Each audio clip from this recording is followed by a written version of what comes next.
लोककवी वामनदादा कर्डक साहित्य संमेलन 27 आणि 28 डिसेंबरला बुलढाणा इथं होणार आहे।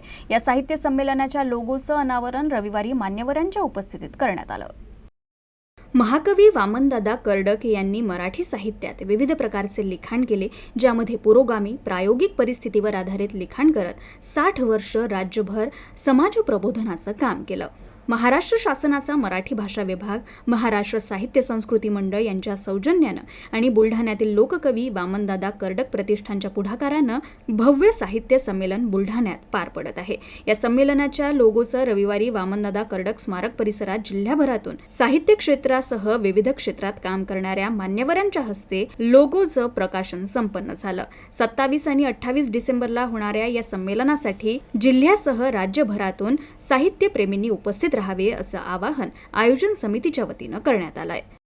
मराठी भाषा विभाग, महाराष्ट्र शासन, महाराष्ट्र राज्य साहित्य संस्कृती मंडळ मुंबई यांच्या सौजन्याने आणि लोककवी वामनदादा कर्डक प्रतिष्ठान बुलढाणा यांच्या पुढाकाराने दिनांक 27-28 डिसेंबर 2025 रोजी नियोजित लोककवी वामनदादा कर्डक साहित्य संमेलनाच्या लोगोचे आज दिनांक 7 डिसेंबर 2025 रोजी वामनदादा कर्डक स्मारक या परिसरात त्यांच्या संमेलनाच्या लोगोचं प्रकाशन होत आहे। या प्रकाशनासाठी महाराष्ट्रातले सन्माननीय मराठी साहित्यातले समीक्षक, ग्रामीण साहित्यिक प्राध्यापक डॉक्टर यशम कानडजे सर, डॉक्टर किवा वाघ सर, प्रतिष्ठानचे अध्यक्ष शाहीर DR इंगळे, तसेच प्राध्यापक रवींद्र साळवे, शैनाताई पठाण आणि बुलढाणा जिल्ह्यातील वेगवेगळ्या साहित्य क्षेत्रात, वेगवेगळ्या चळवळीत आणि फुले आंबेडकरी प्रागतिक विचाराच्या क्षेत्रात काम करणारे सर्वच प्रतिनिधी या ठिकाणी उपस्थित आहेत। या सर्वांमध्ये पत्रकारांचे प्रतिनिधी,